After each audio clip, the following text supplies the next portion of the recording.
Saudações, gente bonita, mestre líder aqui falando, em Ouro Preto, Minas Gerais, são 6h54 da manhã, faz 15 graus aqui na serra. Para quem está acostumado a ver meus vídeos, sabe que eu já andei pelo menos 1,5 km, né? Porque só agora eu estou começando. Porque vocês não fazem a ideia da lama que tá essa estrada. Vocês não têm noção. Ontem choveu o dia inteiro. E tá intransitável. Até para andar a pé tá complicado. Aqui minhas botinas. Tá tudo molhada já. Não tem muito o que fazer. Por que eu não desci de galocha? Porque ela não é confortável para os pés. A verdade é essa. É para uma caminhada de 15 quilômetros, acredite, você não vai querer estar usando galochas. Certo? Galocha é fantástica. Ajuda muito a gente. Mas vai por mim, você não vai querer caminhar 15 quilômetros de galocha. Então, inclusive, eu vou ver se entrou alguma grana, se eu ganhei algum pix, coisa assim, e vou comprar outro par de botina. Da mesma loja da Shopee que eu comprei essa. Muito boa, não é uma marca famosa, não é nada assim muito, mas as botinas deles são muito boas. O solado é feito de pneu de caminhão e elas são muito confortáveis, só que eu preciso de 2 pares. Por quê? Porque um molhando e o outro secando. É a realidade. Mas eu tô bem e tô tranquilo. Inclusive, vamos deixar de enrolação e vamos começar a nossa análise geopolítica, não é? Bora lá. Hoje eu queria falar sobre 2 coisas que há algum tempo me chamam bastante atenção. E que eu creio que são um pouco negligenciadas. Que é o seguinte: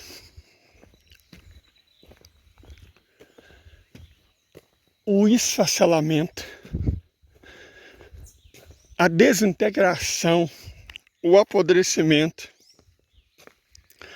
cada vez mais evidente, profundo e rápido, de 2 dos estados artificiais mais famosos, Ucrânia e Israel. E também o fim cada vez mais próximo de Taiwan. Toda grande mudança geopolítica passa por mudanças profundas também nos mapas, na geografia. Não sei se vocês se lembram, que depende da idade, né? Os mais jovens com certeza não. Mas o fim da ordem mundial bipolar trouxe o fim também da Alemanha Oriental. Ela não foi unificada com a Alemanha Ocidental, ela foi anexada da Iugoslávia, que se transformou em 7 nações, da Tchecoslováquia, que se transformou em 2 nações, da União Soviética, que se transformou em 15 nações, além da separação da Etiópia, com a secessão da Eritreia. Tudo isso por capricho dos Estados Unidos. Então, assim como Taiwan e a Coreia do Sul foram criados por capricho dos Estados Unidos no início da Guerra Fria, Sérvia, Croácia, Eslovênia, Bósnia e Herzegovina, Montenegro, Kosovo, Macedônia do Norte, República Tcheca, Eslováquia, Rússia, Ucrânia, Bielorrússia, Moldávia, Letônia, Estônia, Lituânia, Geórgia, Armênia, Azerbaijão, Cazaquistão, Uzbequistão, Turcomenistão, Tajiquistão e Quirguistão, além da Eritreia, também foram criados basicamente por capricho dos Estados Unidos, como decorrência do fim da Guerra Fria e da velha ordem mundial. Então, é muita ilusão, inocência ou até despreparo acreditar que o fim dessa ordem mundial é baseado em regras do Ocidente, né, enquanto poder dominante e hegemônico no mundo, não vai trazer também grandes mudanças no campo da geografia, não vai mudar profundamente as fronteiras do mundo. Vai mudar sim. E eu quero falar um pouco sobre isso. Para facilitar a visualização, eu vou falar agora e editar assim que eu chegar no povoado, que eu posso baixar mapas. Mas vamos fazer por, mais do que por continentes, por regiões geográficas, começando pela África.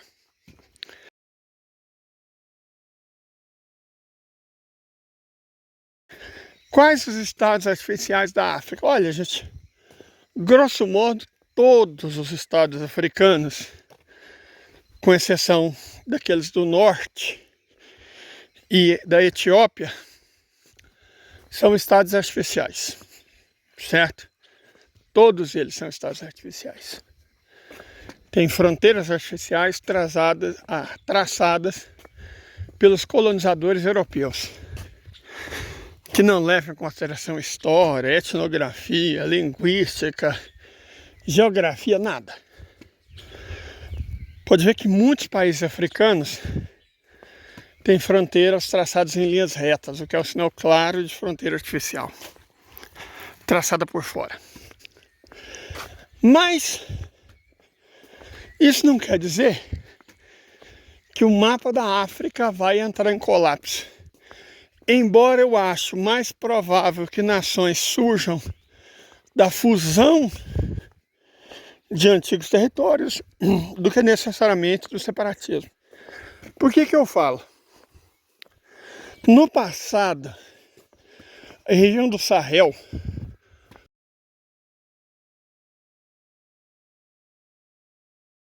foi ocupada por importantes estados muçulmanos, certo? Songhai, o Império do Mali, Gana.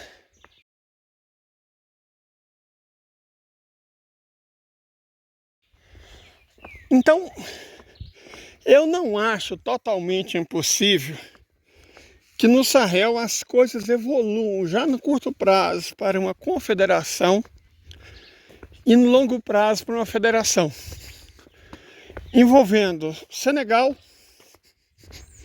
talvez Mauritânia, Burkina Faso, República Centro-Africana, Níger e Mali.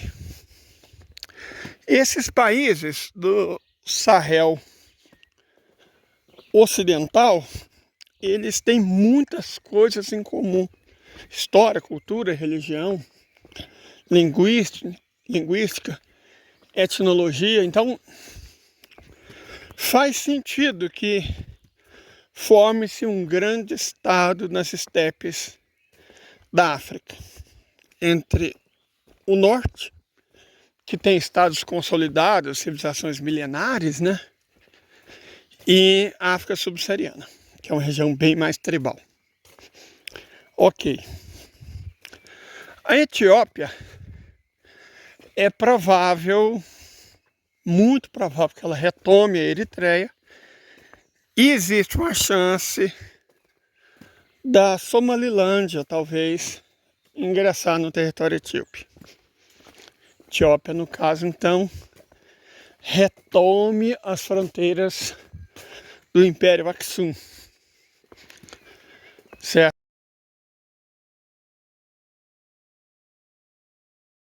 Existe uma chance bastante razoável disso. Na África Central, Ruanda é um estado tóxico e sem conserto. Não há conserto para Ruanda, certo? Além do genocídio envolvendo Tutsis e Tutsis, tem o muito pior, que é o que o governo de Ruanda ajuda a promover na República Democrática do Congo. Então,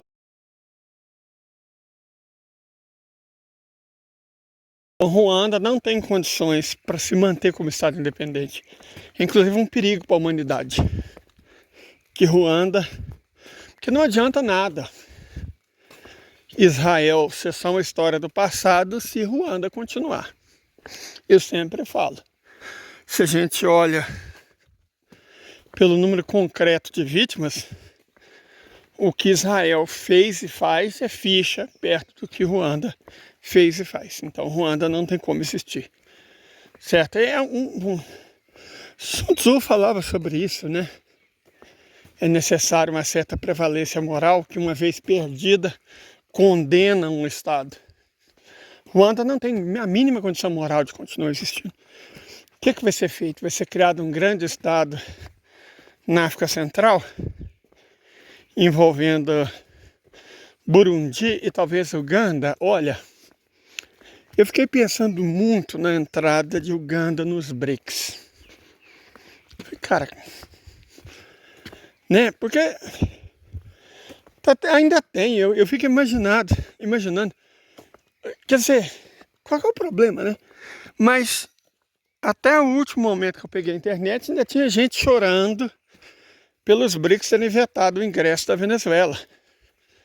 Sabe, toda sorte de argumento vazio, argumento oco mesmo. Tipo, o mundo vai acabar, Brasil traidor, Lula, PT. É antipetismo, antilulismo, cegueira ideológica. Só isso. Primeiro porque China, Rússia e Irã não precisam da Venezuela nos BRICS para defender ela contra os Estados Unidos.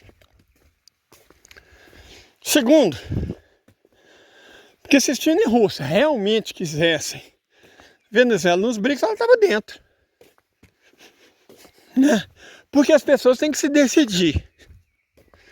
Ou o Brasil é pequeno, ou o Brasil tratorou o Putin e o Xi Jinping e impediu que a Venezuela entrasse. Os dois, convenhamos, né, gente? Não dá.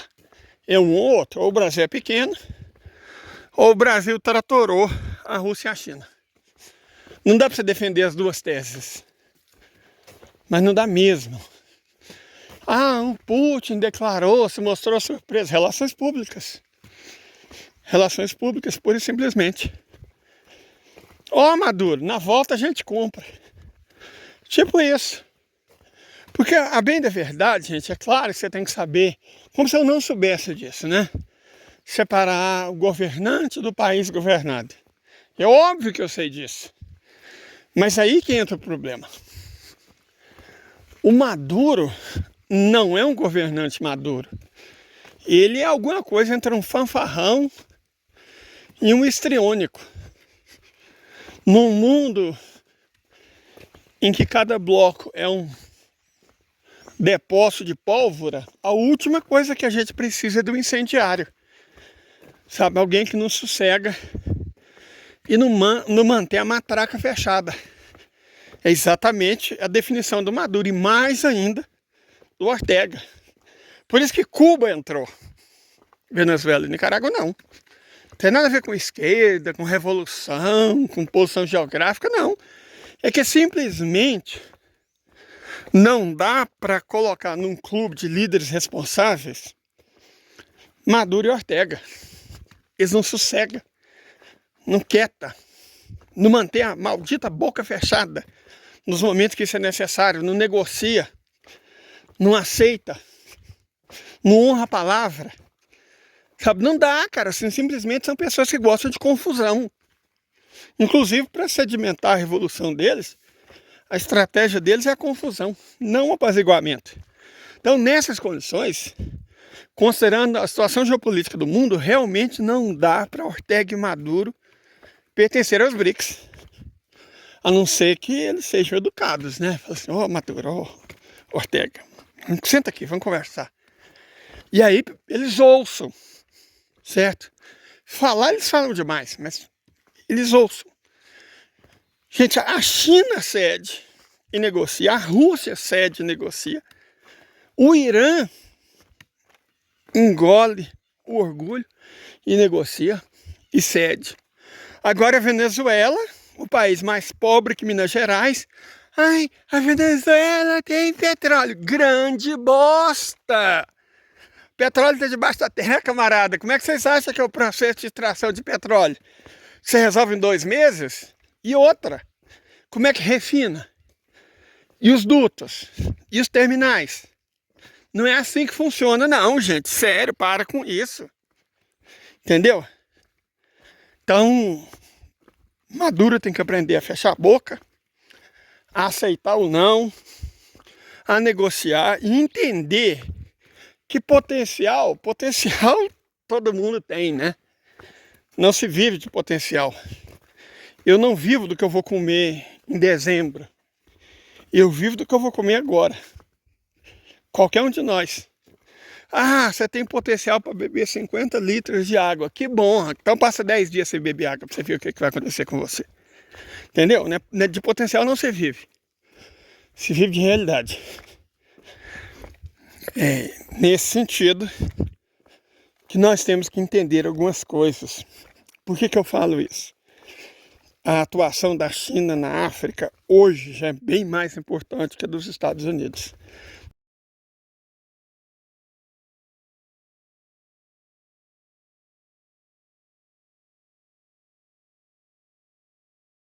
Tem nem comparação. E a da Rússia e do grupo Wagner só está crescendo. Então China e Rússia, para não falar de Arábia Saudita, estão cada vez mais presentes na África. E França está sendo cada vez mais retirada. Reino Unido nem se fala. Estados Unidos também é um poder decrescente. Então, óbvio que nós vamos ter alterações fronteiriças. Mas eu creio muito mais no sentido de diminuir o número de nações do que de aumentá-las. O movimento seccionista, olha, talvez a Somália, né? A Somália já perdeu a Somalilândia. Talvez, numa situação muito, né? A Nigéria.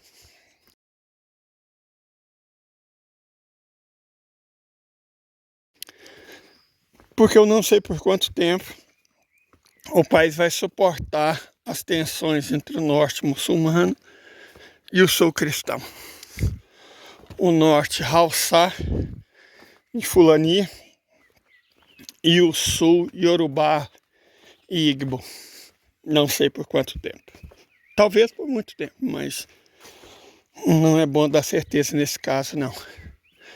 Então, no caso do continente africano, eu mais acredito em menos países do que em mais países. No caso do Oriente Médio.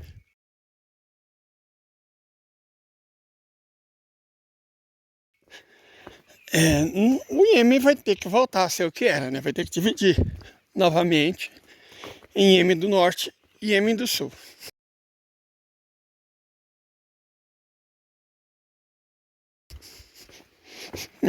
Não há condições para manter o Estado que os Estados Unidos e o Reino Unido criaram no fim da Guerra Fria.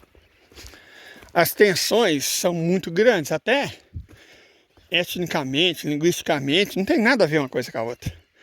Aden é um mundo, Sanaã é outro. Não tem, sabe, de verdade, não dá. Né? O Estado ilegítimo vai deixar de existir. Isso aí também não tenho a menor dúvida quanto a isso. O Estado ilegítimo vai deixar de existir. Inclusive o Haaretz, né, um colunista importante, fez uma matéria aí que já está circulando no mundo, admitindo isso, que não há mais condições para que o Estado ilegítimo continue existindo. Sabe, condições morais, econômicas, psicológicas, psíquicas, materiais, geopolíticas, não dá. Ele admitiu que Israel é um projeto colonialista, askenazi europeu oriental, patrocinado por anglo-sionistas, erguido em cima de mentira. Não se está falando de semitas, está falando de europeus orientais, de origem germânica e eslava, que por conta de uma certa filiação religiosa começaram a acreditar numa porrada de mentira, e que, por exemplo, o templo de Salomão é bobagem que ele está debaixo da mesquita de Al-Aqsa. Sabe, até citou arqueólogos que falaram, não existe isso não, isso é lorota, e faz todo sentido. Porque quando os romanos destruíram o templo, é só olhar a história. O que sobrou de Cartago quando os romanos destruíram Cartago? Nada. Os romanos, quando destruíam um território, eles destruíam todos os prédios, tijolo por tijolo, incendiavam e jogavam sal, para que nada mais crescesse em cima. Simples assim. Então, como foram os romanos que destruíram o segundo templo, é altamente improvável que tenha sobrado qualquer coisa desse templo. Ainda mais porque era o núcleo da rebelião, né? Não deve ter sobrado absolutamente nada. Porque não é assim que os romanos faziam. Nossa, os judeus se rebelaram. Vamos deixar aqui o templo deles em memória desse povo rebelde tão fofo. Não é assim que os romanos agiam, gente. Presta atenção, é só estudar a história, minimamente. Certo? É só estudar a história. Então, realmente, não sobrou... Opa, quase. Nossa Senhora, socorro. Tá escorregando igual quiabo. Tem que andar atento. Não sobrou... Aí, ó, se não fosse o cajado, eu tinha caído. Não sobrou lufas do templo. Não sobrou nada. Certo? Acreditar nessa bobagem que ele está debaixo da mesquita de Al-Aqsa, que os muçulmanos malvados, ai, socorro, gente, sério, cresce. Então, o Estado ilegítimo vai deixar de existir, vai ser substituído pela Palestina, que muito provavelmente não vai ser uma democracia burguesa, nesse modelo de Estado Nacional a longo prazo está condenado, ainda mais na Ásia. E vai ser um estado condominial.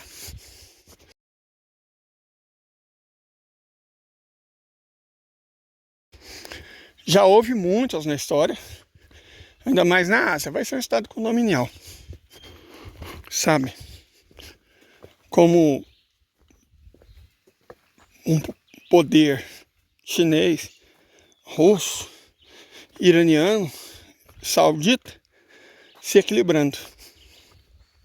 E interesse do Egito também. É assim que vai ser. Certo? O Estado ilegítimo vai deixar de existir. Na Europa Oriental, eu não dou muito tempo de existência para a Alemanha, não.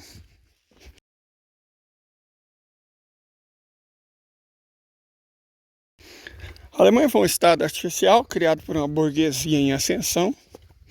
Quer dizer, quem fala Alemanha dá a impressão que a Alemanha existe há séculos, há milênios. Não. A Alemanha surgiu em 1871. Certo? Inventaram a Alemanha quando, do fim da Segunda Guerra Mundial, ainda existiam pessoas vivas nascidas antes da Alemanha se unificar. E eu falo fim da Segunda Guerra porque foi quando ela foi dividida em ocidental e oriental. Então, no caso da Alemanha, talvez volte a divisão ocidental e oriental, e o Ocidente, o oeste da Alemanha, talvez ainda seja dividido em Alemanha do Norte e Alemanha do Sul. Né? O que vai acontecer nos estados da ex-Yugoslávia, não sei.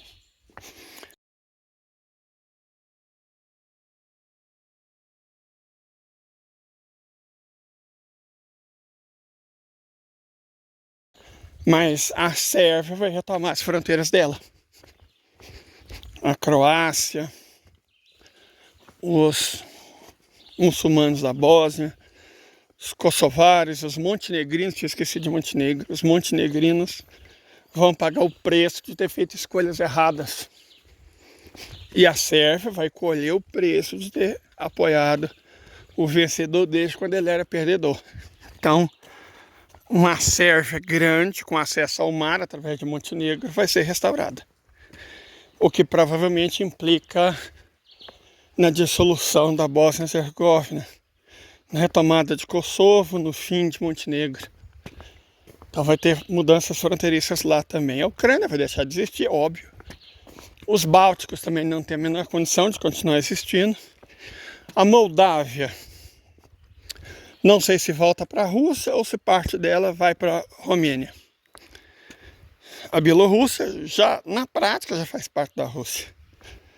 Ela só se mantém como um país independente porque o Lukashenko ainda está vivo. Em resumo, a Rússia vai tomar todos os territórios europeus da União Soviética para si.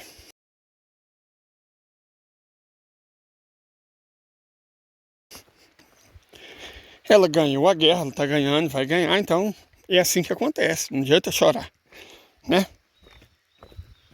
O Cáucaso. A Armênia não tem chance de existir como Estado independente. Então ela tem 3 escolhas. A pior de todas é ser dominada pela Turquia. Então sobram 2. Irã ou Rússia. Ela escolhe.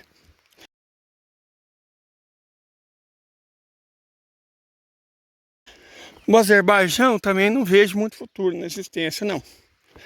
Mais provável, por mais que a Turquia queira anexar o Azerbaijão, não vai acontecer.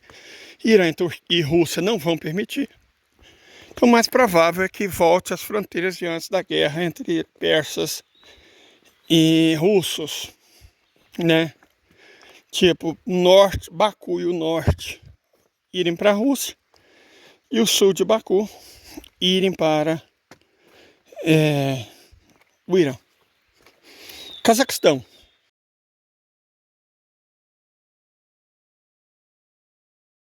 Cazaquistão também é a Ucrânia esperando acontecer, certo? Pode até continuar existindo por algumas décadas, mas não tem futuro. Pelo menos não com as fronteiras atuais. Então a dúvida é, o norte do Cazaquistão volta para a Rússia ou o Cazaquistão inteiro volta para a Rússia? O Turcomenistão tem uma unidade étnica impressionante, então continua existindo, não é questão de população, de tamanho e tal. O Uzbequistão, a mesma coisa. Tadiquistão, idem. Quirguistão também, um país tolerante, eu já estive no Quirguistão. Um país tolerante, muito bonito, onde todas as etnias convivem em paz e é um ativo valioso para a Rússia como país independente. Porque permite às empresas russas importar e exportar livremente. Basta ver que o comércio internacional do Quirguistão parece que aumentou 8 vezes nos últimos anos. Quer dizer, isso não aconteceu, né? O que acontece é que os russos estão importando e exportando como se fosse por Quirguistão, para fugir das sanções. Então o Quirguistão é um ativo valioso, vai manter a independência. Paquistão.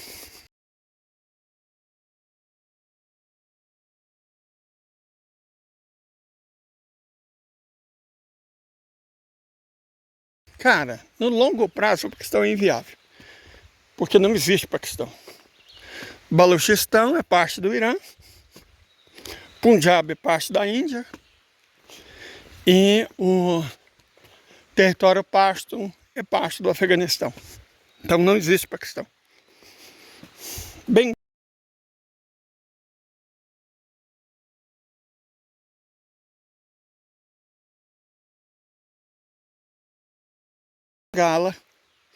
Bangladesh é parte da Índia.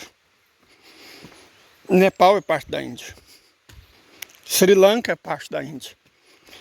Maldivas são parte da Índia. Tudo é Índia. Então a Índia vai retornar. Não digo no curto prazo, mas entre o médio e o longo, o que é da Índia volta para a Índia. Não existem 2 Coreias, só existe uma Coreia. Só existe uma Coreia independente, que tem capital em Pyongyang. Então vai, no futuro, existir também apenas uma Coreia. Não existe 2 Chinas, apenas uma China, com capital em Beijing. Então no futuro, e eu não diria que no futuro longo, no futuro próximo, também vai existir e voltar a existir novamente apenas uma China. Simples assim.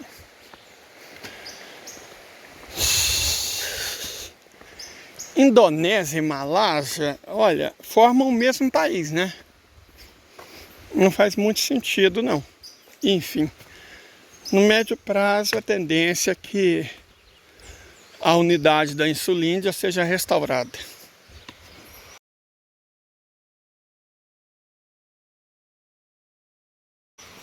A verdade é essa. Na América, o que vai mudar é que os Estados Unidos, bom, eles vão deixar de existir, né? Assim como quando o poder do socialismo burocrático soviético e do socialismo de resultados jugoslavo deixou de existir, esses países foram balcanizados. A mesma coisa vai acontecer com os Estados Unidos e eu diria até com o Canadá. O país será balcanizado. E é assim que a história caminha. Certo? Então, haverá mudanças. Haverá mudanças profundas. A União Europeia deixa de existir. Não faz sentido nem ela nem a OTAN continuarem existindo. Mas isso não quer dizer que algo como o finado e bom mercado comum europeu deixe de existir. O problema não é um livre mercado. O problema é a União Europeia, que é um fantoche geopolítico dos Estados Unidos da América. Cara, quando eu tiver internet em casa, deixa eu explicar para vocês. Quando eu tiver internet em casa, eu quero mostrar e quero andar um pouco na beira desse córrego. Por que eu preciso de internet em casa? Inclusive eu já contratei, só que não me foi entregue. É porque como eu tenho que daqui, eu ainda tenho que descer mais uns 3,5 km, mais ou menos, até chegar no povoado. Então eu ainda tenho que andar 7 km e de volta para gravar e voltar para casa extra. Se eu já tiver internet em casa, eu não preciso andar esses quilômetros extras. E aí eu quero entrar na mata, quero mostrar as cachoeiras, quero mostrar as coisas interessantíssimas que tem aqui. Certo? Por exemplo, bromelhas na rocha. Estão vendo? Tem muito aqui, muita coisa mesmo. Mas por hora é só. Agora é um longo trecho de lama daqui até o povoado. E eu acho que eu terminei de dizer o que eu pretendia. Muito obrigado a todos, fiquem bem e até a próxima.